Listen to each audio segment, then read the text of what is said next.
Me and Alicia is going to extra to buy Nothing. So we are still in Oda, guys. So after today, the drive kami papuntang Voss. So Sto imit din do. kami ni Alicia, bumili kami ng muffins for Chittil's birthday tomorrow. So yan. Tapos dumaan pa dito. Sto imit din nagtabil da update. Say po meg do.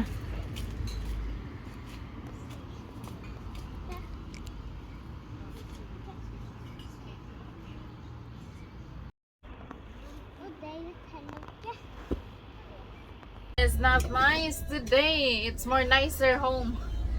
So we're just driving to see some waterfalls and then we drive home. Waterfalls. See them? Can you see? Yeah. Mommy. Yes, it's a lot of waterfalls, but it's small.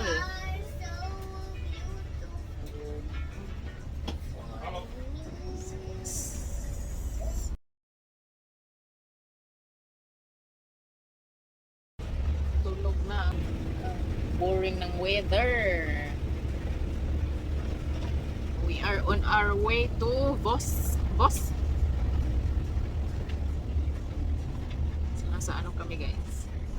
Edi Hardanger Fjord? Oh. Hardanger Fjord. Marami silang ano ito. Mga apples na farm. Apple farm.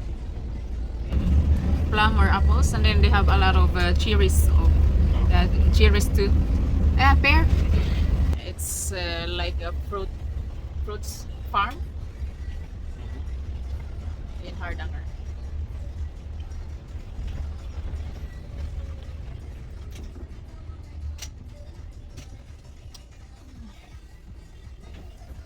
It's boring, like it's raining. It's better weather home. Home. I hope it will not change like the next week.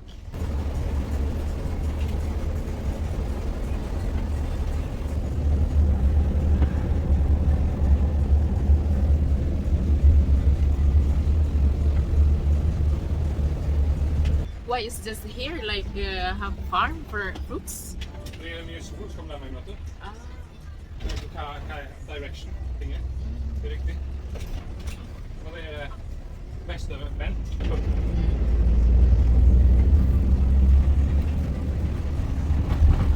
So we're inside the tunnel, guys, the roundabout, and then when we come out here is a hanging bridge.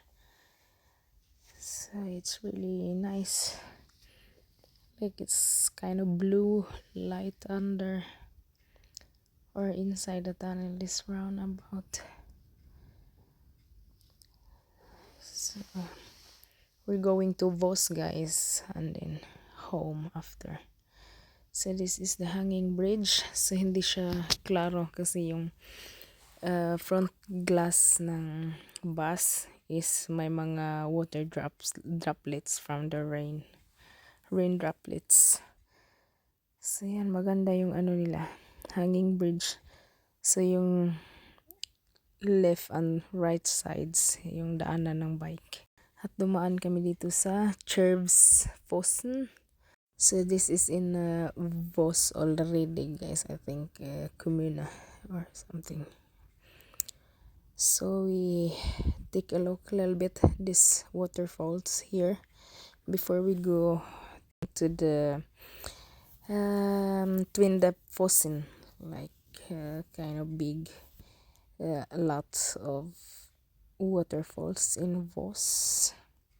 So maganda siya, guys. Maganda tingnan yung mga waterfalls. Ang dadaming waterfalls sa Norway. May mga maliit, may malaki.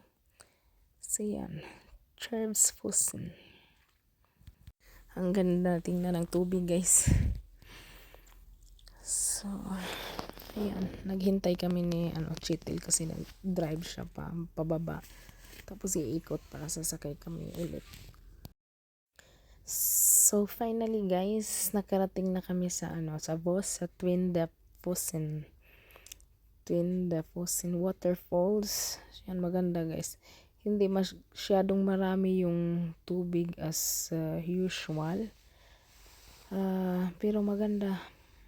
Mahaba siya, mataas. Tapos ang dami niyang waterfalls. So nasa malayo kami niyan guys. Tapos zinom ko lang siya. So pupunta tayo dun maglalapit tayo. So dyan kami nakapark. Yung bus kasi yung camping plus nila is hindi yata kasya yung mga parkings doon sa bus namin kasi 14 meters yan. Yung pinakamahaba nila is 12 meters. So yan. Ang ganda tingnan ng tubig. So maglakad na tayo papunta doon. Maglakad lang. Hindi naman malayo. So yeah. Maulan. Sobrang maulan. Wapay mga ilyas guys, wapay legs.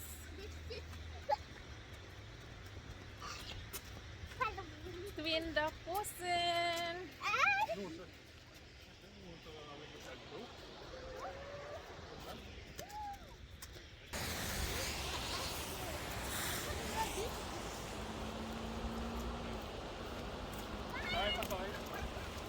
Andri, apa sa? So dito yung souvenir shops nila guys. Shop lang pala, isa lang. So pag nagta-travel kayo, mahilig sa mga souvenirs, magnets, socks, cups, cup, or iba-iba pa.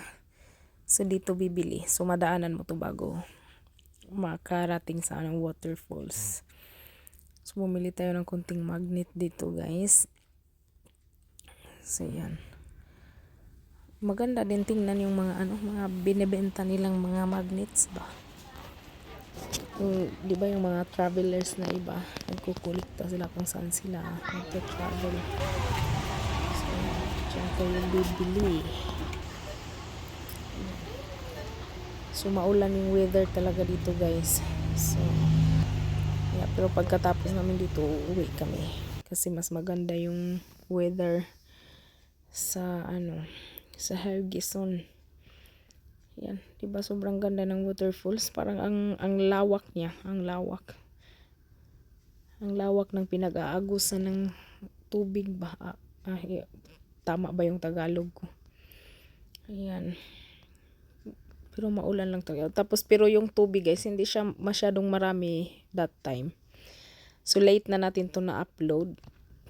Last summer pa to, 2023. Pero i-upload pa rin natin guys. Masyadong busy ako so hindi masyadong nakakapag-upload. Tapos may mga ibang video na mas na-upload ko na una. So i-upload natin to para may tayo, mababalikan na matitingnan ulit ba yung mga gala natin kahit dito lang sa sa Norway. Maganda naman yung nature dito guys. Ang gaganda talaga. Ganda guys. So picture na muna guys. Yung mga pinicturean mo parang sobrang pagod na pagod. Saka after that bumalik kami sa sa bus. So si Chetel gusto maligo tapos ako naligo rin. So nung maligo siya, sobrang lamig ng tubig guys kasi hindi pala uminit. Ako nabasa ako na yung buhok ko so pinagpatuloy ko na lang ligo. Sobrang lamig ng tubig, parang may ice.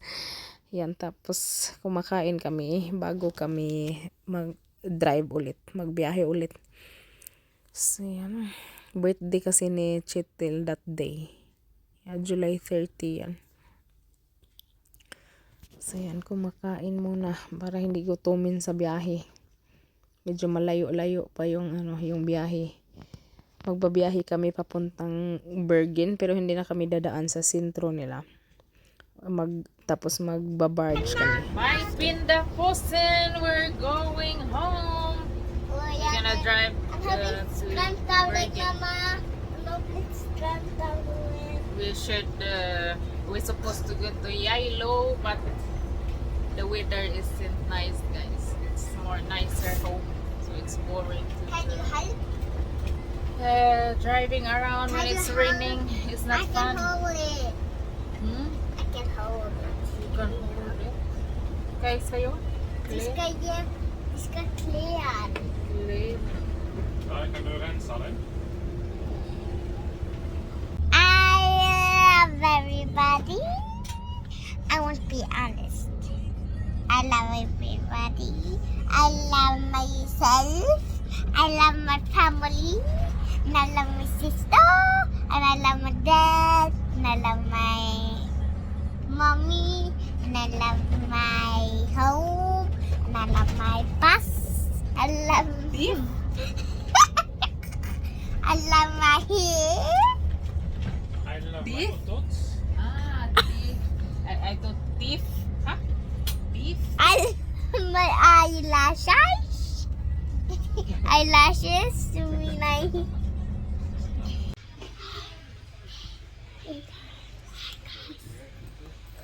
But close to Papa.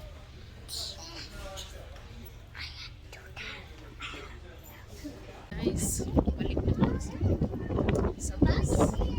Umakyat kami dun sa barge.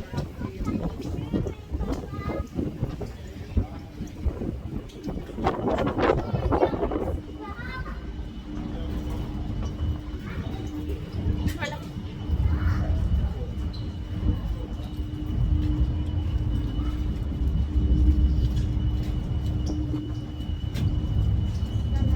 Ini lang ha. Ay, resultin. Ano na mga gusto.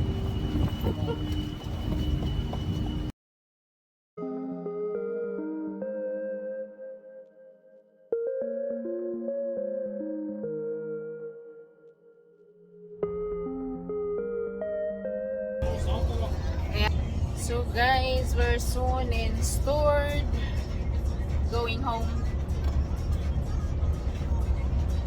Ordering McDonald's. Gutom ang mga tao. Yes, Cardiff. 6.5 kilometers. Done.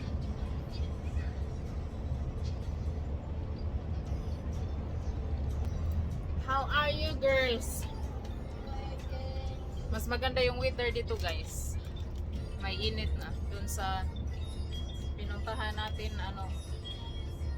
Din party o 3. Maulan. So pupunta sana kami ng Yailo. We're supposed to go to drive to Yailo, but the weather is not nice. The better weather is at home, so we decide to go home. Maybe we can just drive in the bus around. Ja, med ro. Ha? Ja, med ro. Car mayroon? Yeah.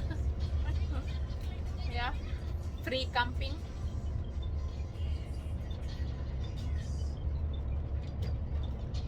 Kasi boring naman pag ano, maulan. Wala tayong magawa. Pero yung sa Sauda guys, ang ganda. Ganda ng weather. Na-enjoy namin. Nagbabayik. Malapit lang din sa town nila.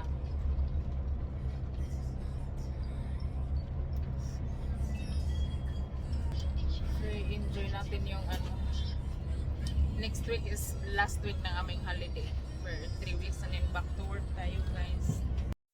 So, we are soon in stored, guys. Pipick upin natin yung ating order from McDonald's. Tapos, mag-stop tayo kakain.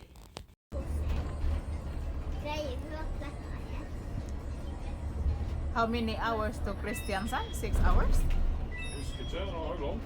Yeah. It's nice there, obviously. Cherigin. Sen må du gjøre på alle rundkjøringer. Kan kjøre forbi. Deilig. You check the road liksom och parkera på Biltema. Free camping. Ja. Det går det. Very nice kay masa butik. Ja. It's more nicer to take video when the weather is nice. Oh.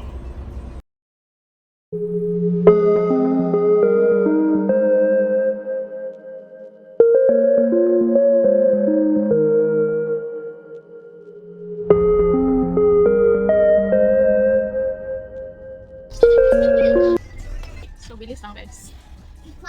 We're here, tapos naka-order na tayo, so pick up na lang. Pick up na lang! Mas maganda talaga yung weather dito guys, kaysa doon, sa pinanggalingan natin.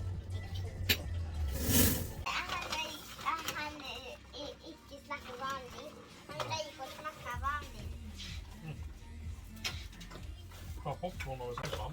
Ja, Kain tayo guys! Meet man! Against the light up there. den ska like Against the universe.